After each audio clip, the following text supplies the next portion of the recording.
দরকার ছিল যাকে চিনলেন না তাকে। হায় যুবক, বন্ধুকে চিনলা না, দুশ্মনকেই বন্ধু বানাইলা, দুশ্মনকেই বন্ধু বানাইলা। আপন বন্ধু যিনি তাকে চিনলা না, দুশ্মনকেই গ্রহণ করলা। চেহারায়, সুরতে, চলনে বলনে, আচারে উচ্চারণে বেঈমান যেভাবে সাজায় দেয় তুমি তাকেই গ্রহণ করলা।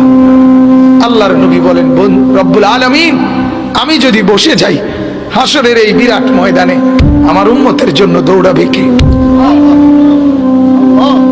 আমার কোথায় কোন উম্মত গুনার কারণে, নাফরমানির কারণে আটকায় যায় কিনা?